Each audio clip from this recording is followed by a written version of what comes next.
Bonsoir à tous, bienvenue dans le 20h sur RTI 1.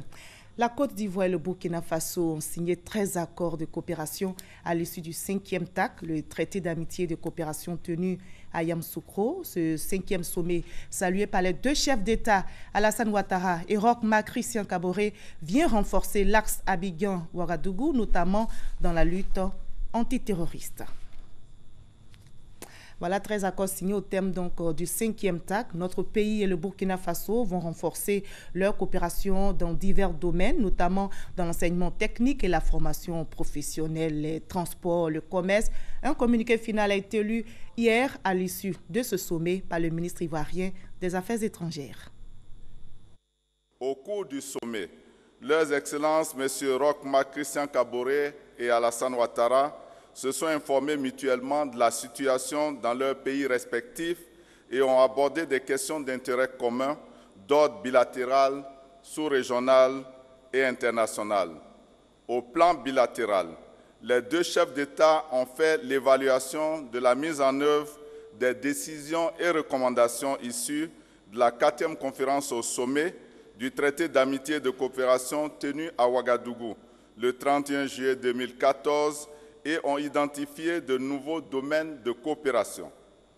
Concernant le projet de construction de l'autoroute Yamoussoukro-Ouagadougou, la conférence au sommet s'est félicitée de l'achèvement des études de faisabilité et des avancées enregistrées dans la finalisation des études techniques détaillées.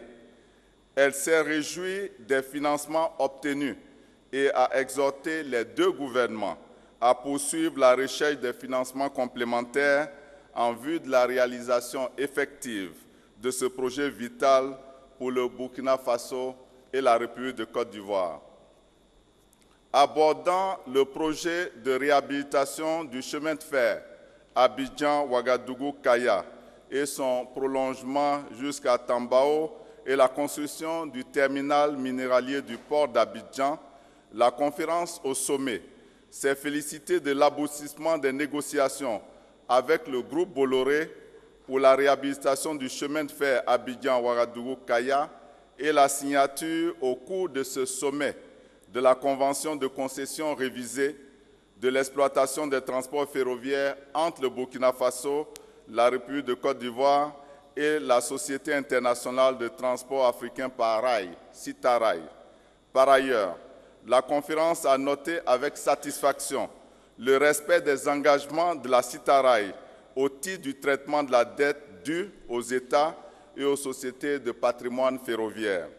Concernant la coopération en matière de défense et de sécurité, la conférence au sommet a vivement condamné les attentats terroristes survenus en janvier et mars 2016 à Ouagadougou et à Grand-Bassam. Les deux chefs d'État ont salué l'initiative de la réunion quadripartite des ministres en charge de la sécurité de la Côte d'Ivoire, du Mali, du Sénégal et du Burkina, tenue à Abidjan les 23 et 24 mars 2016, ainsi que la déclaration et le plan d'action pour la paix et la sécurité dans l'UEMOA approuvé à Dakar le 5 juin 2016 à l'occasion du sommet extraordinaire des chefs d'État et de gouvernement de l'UEMOA. Les deux chefs d'État se sont félicités de la qualité de la coopération qui existe entre leurs services de sécurité. À cet effet, ils ont décidé de mutualiser davantage leurs efforts en vue de lutter plus efficacement contre les groupes terroristes. Concernant la question de l'occupation illégale des réserves et parcs nationaux, des forêts classées et des forêts du domaine rural, et plus particulièrement l'évacuation du Mont Péco, la partie ivoirienne a informé la partie burkinabé de sa décision d'évacuer tous les occupants de ces aires protégées. À cet effet, les deux chefs d'État ont décidé de la mise en place d'un comité mixte ivoiro-burkinabé pour faire des propositions en vue d'une mise en œuvre concertée de cette décision. En outre, les deux chefs d'État ont convenu de l'élargissement de la concertation au Libéria pour traiter de la question des infiltrations des forêts dans l'est de ce pays. Et parmi les Burkinabés vivant en Côte d'Ivoire, on compte de nombreux opérateurs économiques. Ils sont dans divers secteurs d'activité et contribuent au développement de leur pays d'accueil. Cette diaspora burkinabé de Côte d'Ivoire constitue un maillon sur lequel le Burkina Faso veut bien compter, nous dit Eugène Atoubé. En face du marché Mofeté, un laboratoire de photos numériques. Le patron et propriétaire du lieu, un jeune burkinabé installé à son propre compte. L'entente qui est en train de s'installer au niveau des différents dirigeants va permettre à ce qu'on nous facilite l'accès au crédit, que la communauté elle-même s'organise d'ores et déjà pour intégrer le monde socio-économique ivoirien. Amadou est un exemple édifiant pour les jeunes de la diaspora burkinabé en Côte d'Ivoire. Lequel exemple devrait susciter chez les jeunes Ivoiriens l'initiative de l'entrepreneuriat. Un exemple révélateur de l'abnégation au travail, valeur bien connue chez les membres de la communauté burkinabé, des hommes et des femmes présents dans tous les domaines d'activité. Nous faisons le transport inter-État, Burkina, Côte d'Ivoire ainsi que les autres pays. On va demander un peu de financement au niveau des États et pour renforcer vraiment notre transport. La diaspora burkinabé en Côte d'Ivoire en matière du monde des affaires représente un maillon de notre point de vue assez important. Il est bien d'exécuter des activités ici, mais on a aussi besoin d'eux au niveau du Burkina pour qu'ils puissent apporter leur contribution au développement du pays. Agriculteurs, commerçants, transporteurs, planteurs ou opérateurs économiques, la diaspora burkinabé de Côte d'Ivoire bénéficie des excellents rapports entre la Côte d'Ivoire et le Faso. Autre bénéfice, cette intégration que ces burkinabés de Côte d'Ivoire ont admirablement réussi dans un environnement de paix et d'harmonie intercommunautaire que va consolider le traité d'amitié et de coopération. Nous avons organisé tous les pays membres de la CEDEAO et représenté à Yamoussoukro en chefferie traditionnelle, à l'image de la chefferie Baoulé. De sorte qu'ils nous aident aussi dans notre tâche de résolution des conflits sociaux et donc de maintien de la paix sociale qui est un préalable sans lequel aucune politique de développement, quelle qu'elle soit, ne peut s'appliquer sur le terrain. Au cours de ce 5e traité d'amitié et de coopération, les Burkinabés de Côte d'Ivoire ont plaidé devant leur président un fonds pour les jeunes et les femmes ainsi que des facilités pour les opérateurs économiques ont été évoquées. De ce plaidoyer, ils espèrent demeurer cette force extérieure sur laquelle Roch Kaboré compte énormément. Les forces de l'ordre étaient aussi en mission à Yamoussoukro pour ce TAC 5. Elles se sont déployées dans toute la ville pour assurer la sécurité. Le témoignage d'Abou Sanogo. Les forces républicaines de Côte d'Ivoire, la gendarmerie et la police nationale ont marqué leur présence sur le terrain. Une opération baptisée Amitié Ivoiro-Burkinabé a été montée pour sécuriser la 5e conférence du TAC, le traité d'amitié et de coopération entre la Côte d'Ivoire et le Burkina Faso. L'opération a mobilisé environ 1800 éléments. Il s'est agi de sécuriser toutes les grandes activités qui ont jalonné ce sommet.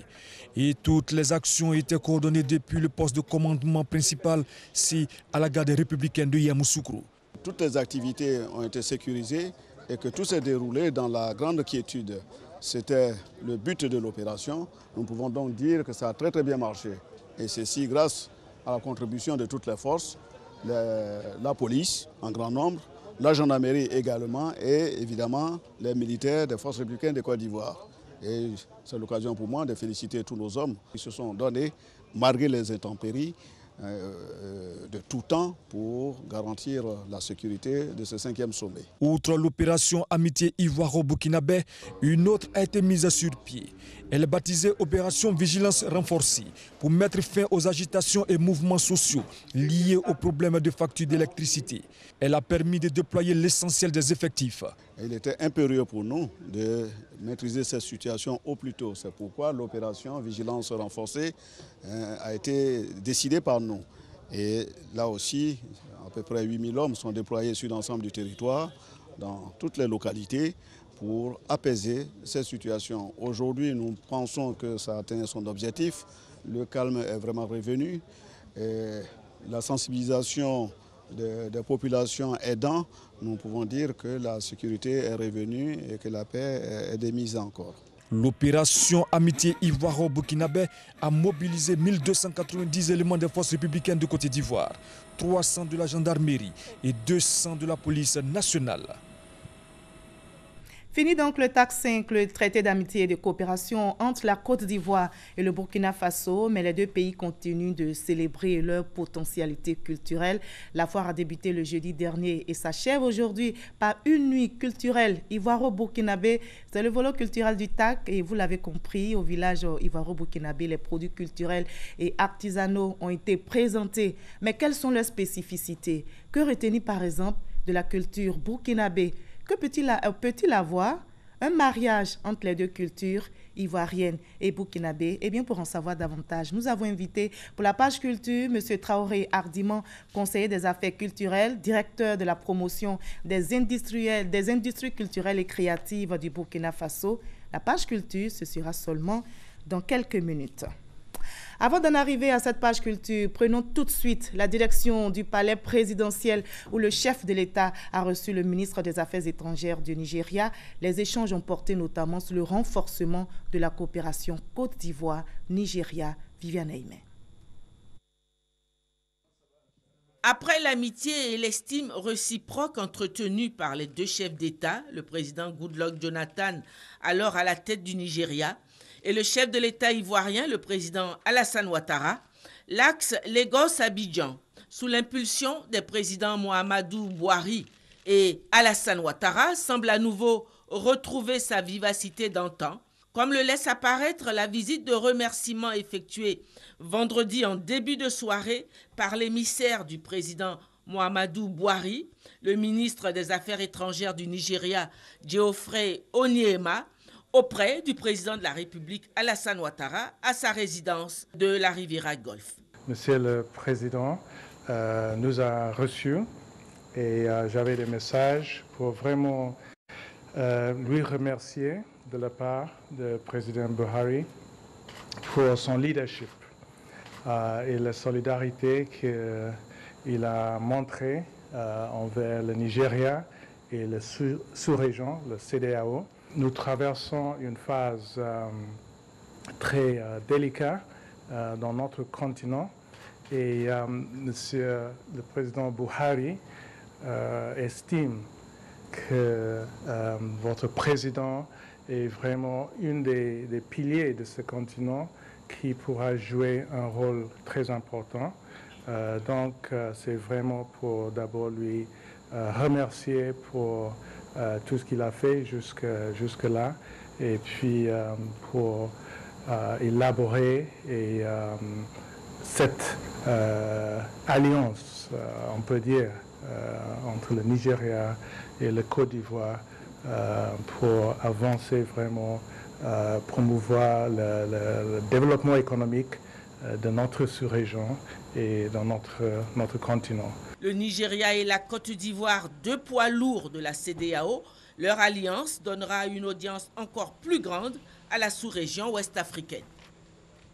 Voilà, c'était l'échange entre le président Ouattara et le ministre des Affaires étrangères du Nigeria. L'échange s'est déroulé, vous l'avez vu, à Cocody, à la résidence du président Alassane Ouattara. C'est une page triste dans ce journal. Émile Derlin Zinsou, ancien président du Dahomey, actuel Bénin, est décédé. Il a tiré sa révérence à l'âge de 98 ans à son domicile dans la nuit de jeudi à vendredi. Émile Derlin Zinsou était un farouche opposant du régime du général Mathieu Kérékou qui avait dirigé le Bénin de 1968 jusqu'au putsch en décembre 1969. Le ministre français de l'Agriculture, Stéphane Le Foll, vient de séjourner en Côte d'Ivoire. Lors de sa visite, il a présenté aux autorités ivoiriennes l'initiative 4 pour 1000. C'est une initiative agricole lancée par la France à l'issue de la COP21 pour lutter contre les changements climatiques. Explication, Mahama Traoré, Ouattara. Le ministre français de l'Agriculture en Côte d'Ivoire pour honorer une promesse faite à son homologue ivoirien lors du dernier salon de l'agriculture de Paris. Une visite qui s'inscrit dans le cadre d'une tournée ouest-africaine. Tournée pour expliquer le bien fondé du concept agricole 4 pour 1000 porté par la France pour lutter contre le réchauffement climatique. Il faut qu'on soit capable d'offrir à l'agriculture du monde des perspectives. L'intérêt du 4 pour 1000, c'est que tout en réduisant le carbone qu'il y a dans l'air, On utilise ce carbone pour fertiliser les sols.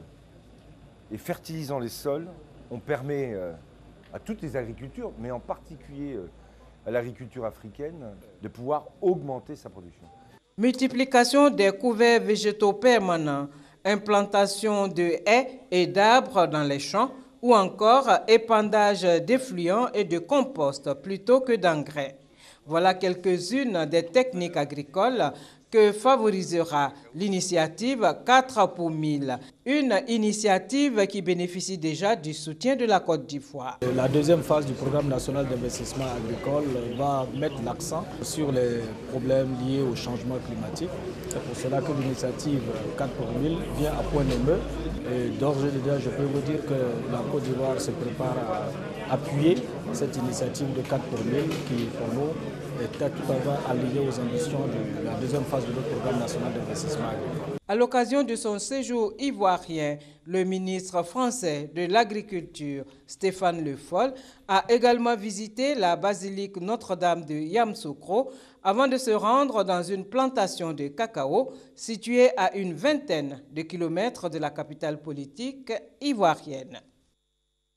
Et on reste à Yamoussoukro, l'atelier bilan sur le système intégré de gestion des fonctionnaires et agents de l'État a pris fin. Pour le ministre de la fonction publique et de la modernisation de l'administration, ce système a montré son efficacité. La Côte d'Ivoire ne compte plus de fonctionnaires fictifs. Kader Sogodogo. Fini l'atelier bilan sur le système intégré de gestion des fonctionnaires et agents de l'État, SIGFAE.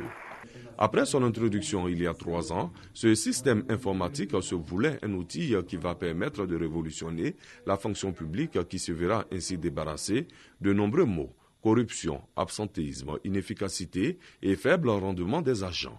Après 3 ans d'essai du SIGFAE, les choses ont beaucoup changé. Des effectifs bien utilisés pour une masse salariale maîtrisée, la facilité d'accès aux services publics et bien d'autres performances. Un bilan jugé positif avec surtout un prix pour la Côte d'Ivoire. Le prix panafricain du service public dans la catégorie innovation, décerné à Tanger au Maroc par le Centre africain de formation et de recherche administrative pour le développement, CAFRAD.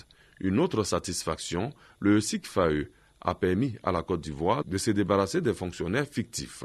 Aujourd'hui, je peux l'affirmer qu'on ne peut plus s'introduire dans le fichier de la fonction publique avec le SIGFAE.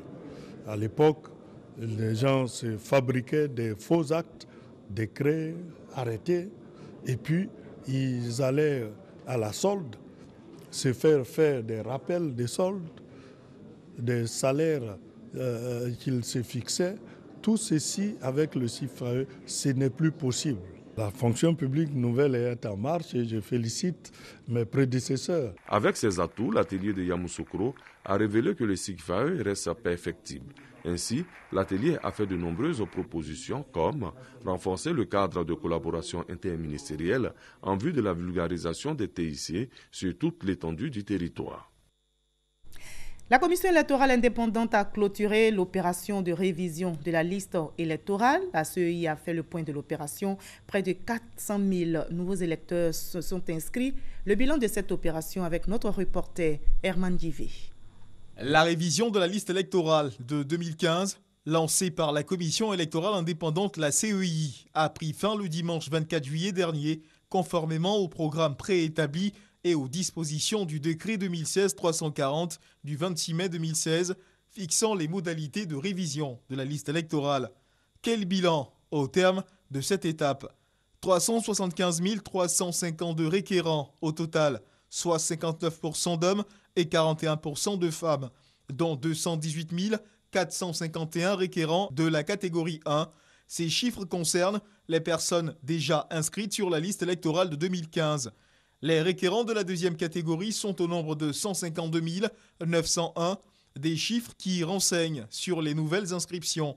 La Commission électorale indépendante, la CEI, se réjouit du climat apaisé qui a prévalu tout au long de ce recensement électoral. Elle invite d'ores et déjà la population électorale à se préparer pour le contentieux sur la liste électorale provisoire dont elle communiquera les dates d'ouverture et de fermeture prochainement. Hors de la Côte d'Ivoire, près d'1 million de personnes ont manifesté ce matin devant l'ambassade de France à Bujumbura pour protester contre l'adoption par le Conseil de sécurité de l'ONU d'une résolution proposée par la France et prévoyant le déploiement de 228 policiers au Burundi. La manifestation s'est déroulée dans le calme selon les autorités burundaises. Et le Parlement tunisien a voté aujourd'hui pour décider s'il renouvelle ou non sa confiance au gouvernement d'Habib Essid, dont le départ semble scellé après un bras de fer de plusieurs semaines avec la présidence. L'ancien président de gauche du Brésil, Lula da Silva, a été inculpé hier pour tentative d'entrave à la justice dans le cadre de l'enquête sur le scandale de corruption Petrobras. Lula da Silva risque désormais entre 3 et 8 ans de prison. Sidonie Davila. C'est la première fois que l'icône de la gauche brésilienne devra répondre devant un tribunal. Selon le parquet, Lula da Silva, l'ancien chef d'État qui a dirigé le Brésil entre 2003 et 2010, aurait tenté d'acheter le silence d'un ancien directeur de Petrobras, détenu en janvier 2015 dans cette vaste affaire. Une affaire qui a coûté plus de 1000 milliards de francs CFA à la compagnie phare du pays et a bénéficié à des dizaines d'hommes politiques de divers partis, à des entrepreneurs du BTP et à des directeurs de Petrobras. Je pense qu'il est coupable. Il a évidemment conspiré avec des entreprises pour manipuler et rester au pouvoir, mais c'est la loi qui le jugera, pas nous. Je pense que ces politiques qui font l'objet d'enquêtes doivent aller devant la justice. Parce que ce qui m'énerve avec le Brésil, c'est son hypocrisie. Parce qu'il n'est pas le seul. Il n'a pas commencé tout cela. Il y a une persécution politique. Dans un communiqué, les avocats de l'ex-président Lula ont expliqué que ce dernier n'a jamais interféré ou tenté d'interférer dans les déclarations liées à l'opération Lavage Express. Pour dénoncer les abus de pouvoir à son encontre, l'ex-chef d'État brésilien a présenté jeudi dernier une demande auprès du Comité des droits de l'homme de l'ONU à Genève. S'il est reconnu coupable, Lula da Silva risque entre 3 et 8 ans d'emprisonnement. Et ajouter que le scandale Petrobras est une affaire de corruption politique révélée en mars 2014 qui touche à la fois l'entreprise pétrolière contrôlée par l'État et ces deux entités travaillent ensemble sur des grands chantiers d'infrastructures, notamment ceux liés aux nouvelles réserves en eau découvertes au large du Brésil méridional. Pour leur émancipation, les femmes japonaises n'ont pas trouvé mieux. Apprendre à marcher sur de hauts talons. Et l'idée est d'une ancienne danseuse qui a fondé une association qui aide les femmes à se tenir sur les hauts talons. Pour elle, cela permettra à ces femmes à avoir confiance en elles et à se faire accepter d'égal à égal. On va maintenant pour la page culture de cette édition.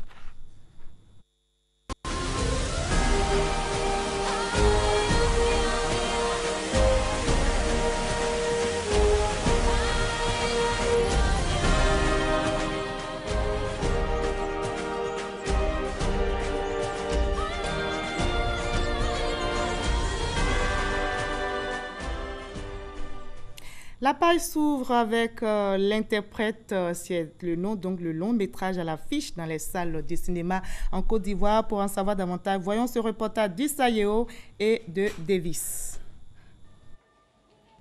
L'interprète, c'est le film à l'affiche dans les salles de cinéma à Abidjan pendant un mois. Ce long métrage d'un peu plus d'1 heure est une histoire rocambolesque d'amour où trahison, infidélité, cupidité, esprit maléfique font bon ménage. J'aime bien parler des choses réelles. Je me dis que les problèmes de couple, les problèmes de ce genre-là, on en trouve partout. On en parle peut-être pas forcément, mais on en trouve. Donc ça m'a poussée. Je me suis dit, je vais raconter ce qui se passe dans la maison du voisin, je vais raconter ce qui se passe dans le couloir d'à côté. Et voilà, l'idée est venue comme ça, histoire de changer un peu. On a eu une salle quand même pleine. Pour une première, c'est déjà quelque chose de bien. C'est un encouragement pour nous, surtout nous les jeunes qui commençons actuellement en tant que réalisateurs. Le film est tourné dans 2 langues, le français et l'anglais. Un bel exercice selon le représentant du ministère de la Culture et de la Francophonie. C'est une option que les réalisateurs de ce film ont prise, afin d'intéresser le maximum de public. Parce que vous savez bien qu'une langue qu'on utilise dans un film ne faut pas que ça bloque le public. Je pense que cette pluralité de langues doit être un plus, doit être un atout du film. L'actrice productrice du film promet de présenter le long métrage au prochain FESPACO et de sillonner les festivals partout. Voilà, le reportage d'Issayo était commenté pour vous par Adama Kone. On va maintenant pour le festival qui permet donc de vendre les atouts touristiques et culturels du Boclé. Située au sud-ouest de la Côte d'Ivoire, à environ 260 km d'Abidjan, la région du Boclé, à travers ses deux départements, Sassandra et Fresco, regorge d'énormes potentialités touristiques et culturelles. C'est pour les valoriser tout en contribuant à leur sauvegarde que le président du conseil régional, Philippe Légré, a initié le festival culturel du Boclé. Pour le commissaire général Pierre-Emmanuel Niabli, ce festival est un creuset de promotion et de pérennisation du riche patrimoine des peuples Goudié, Néo, Bakoué et Goudia. Vendre les potentialités économiques, les potentialités culturelles et touristiques de la région de Boclé. Faire connaître la région de Boclé à l'opinion nationale et internationale. Outil de développement, le festival culturel du Boclé va s'articuler autour de 3 grands axes.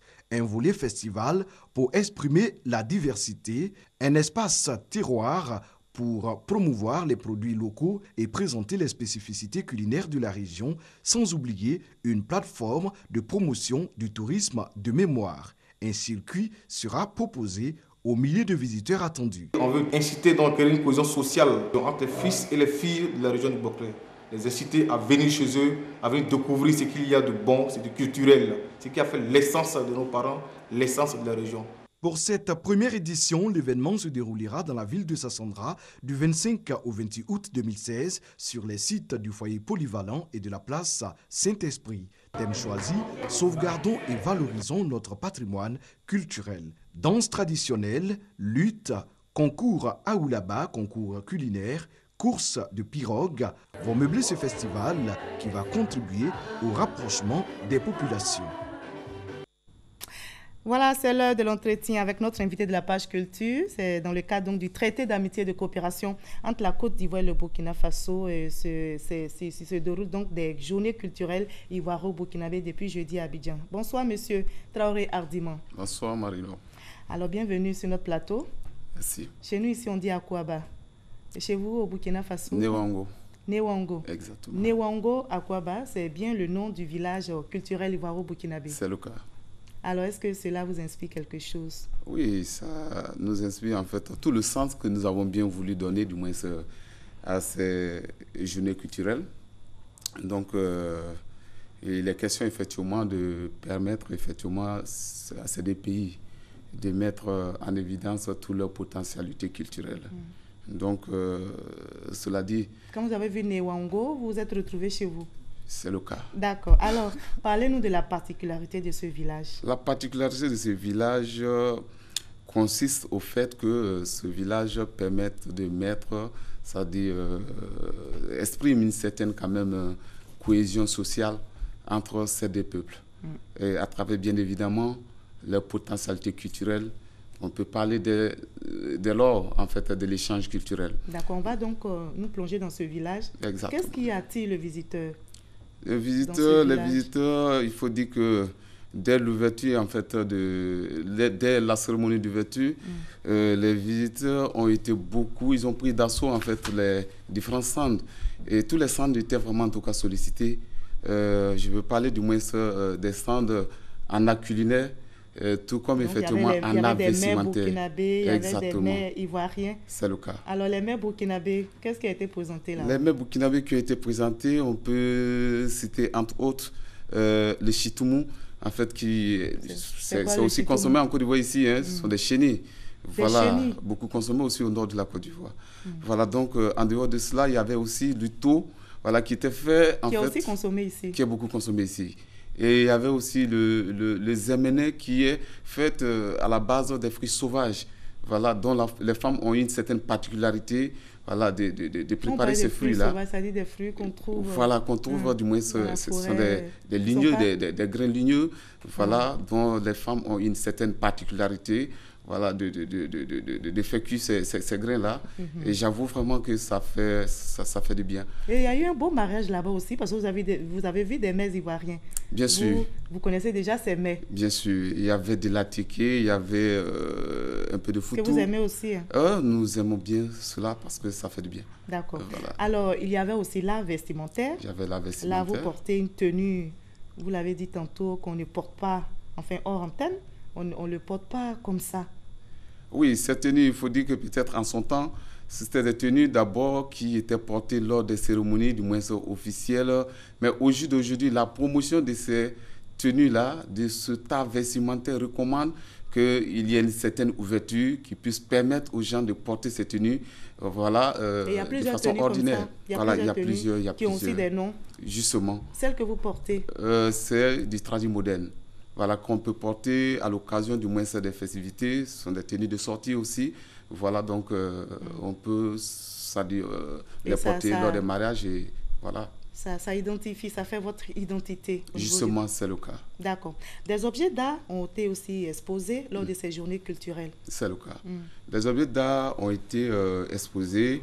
Il s'agit bien évidemment des objets en bronze, en sculpture, en batik. Voilà, qui ont été beaucoup appréciés par les visiteurs. Parce que j'ai eu le temps, effectivement, de tourner un peu au niveau des stands et entendre un peu, effectivement, voilà, la satisfaction voilà, des différents exposants. L'artisanat au Burkina est en pleine expansion. En pleine expansion, l'artisanat est en pleine expansion. Et ce secteur-là nourrit son homme au Burkina Faso? Bien évidemment, parce qu'il y a un village artisanal, voilà, qui est juste vraiment, en tout cas, dans l'enceinte en fait du salon international de l'artisanat. Voilà, donc ça permet peut-être à nos artistes de donner tout leur savoir-faire et de pouvoir vraiment se nourrir en fait de leur art. Voilà, donc on va parler aussi musique, non? Musique, exactement. Au niveau de la Côte d'Ivoire, qu'est-ce que vous retenez? Au niveau de la Côte d'Ivoire, il faut noter que le Zouglou nous est tous bercés et il y a effectivement en plus du Zouglou, il y a une guest bon sens avec vraiment en tout cas cette musique traditionnelle baoulée qui vraiment en tout cas qui fait du bien. Et je n'oublie pas de citer aussi la musique Atié, Odiorama, Ayou Vous connaissez bien la Côte d'Ivoire? Oui, je connais très bien. D'accord. Et au Burkina Faso, qu'est-ce qui fait votre identité en matière de musique? En matière de musique, il faut savoir qu'il y a plusieurs identités culturelles au Burkina Faso. Je peux citer entre autres le Liwaga, le Warba qui est typique au Mossi, le Liwaga et le Warba qui est typique au Mossi du moins. Et il y a effectivement le Denke Denke, voilà, qui est la musique Peul. Le balafon, ça, effectivement, c'est du côté de l'ouest, voilà, qui est beaucoup utilisé, qui caractérise du moins le Dila, le Sénoufo, voilà, on utilise ici. Et je n'oublie pas aussi le Djongo, le Bino du moins, le Bino. Voilà, là, effectivement, ce sont des Gouroussi, effectivement, qui ont cette identité musicale. Voilà. Finalement, est-ce qu'on peut tisser un lien entre la culture burkinabé et ivoirienne? Est-ce qu'on peut... Il y a un mariage culturel, si vous me permettez le terme, entre le cheval et l'éléphant? Justement, il y a un mariage parce que nous voyons déjà que les instruments qui sont utilisés en Côte d'Ivoire sont un peu aussi utilisés au Burkina. Quand je prends par exemple les tambours, effectivement le balafon, voilà, c'est un peu comme ça. Quand je prends effectivement les techniques de l'art vestimentaire, je peux dire quand même que ce sont les mêmes techniques de filage, de tissage. Voilà, c'est ici effectivement des mêmes produits. Donc coton. Le cheval et l'éléphant peuvent se marier. Voilà, le mariage est là. Et là, ça ne se discute pas, quoi. D'accord. Alors les deux peuples, dit-on, ont une histoire qui les lie. On dit très souvent la Côte d'Ivoire et le Burkina Faso sont deux pays frères. Ce pas des mots fortuits. Ce ne sont pas des mots fortuits. Deux pays qui ont en commun la culture comme un legs. Bien sûr, ancestral. Parce que quand vous remarquez un peu, depuis un certain moment, pour quelqu'un qui est au Burkina, il n'a pas forcément besoin de venir en Côte d'Ivoire pour pouvoir quand même, c'est-à-dire retrouver certaines choses du point de vue culturel. Tout comme effectivement en Côte d'Ivoire ici, il y a plusieurs choses qu'on trouve, plusieurs diversités culturelles, ou soit peut-être objets culturels dont on n'a pas forcément besoin de se déplacer et aller sur le Burkina avant de les avoir. Donc là, le mariage est là et on peut saluer vraiment en tout cas nos autorités qui font de cela, en fait, le cheval de bataille pour pouvoir quand même renforcer davantage, effectivement, ces acquis. Merci beaucoup, M. Traoré Hardiman, d'avoir été notre invité de la page culture. Je rappelle que vous êtes le directeur de la promotion des industries culturelles et créatives du Burkina Faso. Vous repartez bientôt et vous repartez avec quelle idée de la Côte d'Ivoire? Très satisfait, très satisfait. Il faut savoir que le pari a été vraiment en tout cas réussi. Voilà, qui était de voir peut-être cette communion entre vraiment ces deux peuples. Vraiment, ça a été plus que satisfaisant. Et j'avoue que si cela n'avait pas été quand même initié, il fallait le faire parce que vraiment, en tout cas, la nouvelle génération avait vraiment besoin de ça. Et la culture tisse sa richesse dans la diversité. Dans la diversité. Donc, beau mariage Côte d'Ivoire-Burkina Faso. Merci en tout cas d'avoir été avec nous. C'est moi qui vous remercie. On ne va pas terminer, on va aussi poursuivre en littérature, cette fois-ci avec la dédicace du livre, Le Noir n'est point noir. On va voir cela avec notre reporter. Le Noir n'est point noir, c'est le nom du recueil de poèmes de 90 pages de l'écrivain poète Albert Debony. Dans cette œuvre, l'auteur évoque les qualités de l'homme noir. Selon lui, la peau noire n'est pas un handicap, car certaines grandes personnalités qui participent à l'évolution du monde sont de race noire. Quand on dit on a un teint noir, ça ne veut pas dire qu'on est mauvais. Quelqu'un qui est mauvais, méchant, on peut le trouver chez les blancs, chez les jaunes et chez les rouges. L'Afrique n'est pas la terre où on dépose tout ce qui est mauvais. Ce n'est pas le cimetière. Comme pour dire que le noir a plus de qualités que de défauts, les lecteurs sont tous unanimes sur l'idée défendue par l'auteur. L'auteur s'accomplit en tant qu'individu. Il questionne son intérieur, il donne des réponses à ses préoccupations intérieures, il porte un regard sur le monde, il porte un regard sur les êtres, les phénomènes et les choses. Donc à la suite des grands poètes de la négritude, Senghor, Damas, Césaire, il y a eu les Dadier, les Adi, Adiafi, Ebony, et donc Albert Debony s'inscrit dans ce courant. Sauf que lui affirme non pas sa négritude mais sa noiritude. Donc c'est un nouveau concept qu'il lance pour dire que le combat est perpétuel. Ainsi, le Noir n'est point noir vient renforcer la lutte contre la stigmatisation des hommes de peau noire, une lutte menée depuis plusieurs décennies par les Africains. Albert Debony est à son premier ouvrage. Il est né le 4 septembre 1970 en Côte d'Ivoire. Voilà, nous repartons au Japon où pour leur émancipation, les femmes japonaises n'ont pas trouvé mieux apprendre à marcher sur de hauts talons. Sylvie Touré. On croirait à un cours de danse classique, mais que non. Dans cette école, on apprend à marcher sur des talons, le nouvel accessoire tendance au Japon. Madame Yumiko est l'administratrice des cours. À elle la charge d'insuffler la culture occidentale aux femmes japonaises.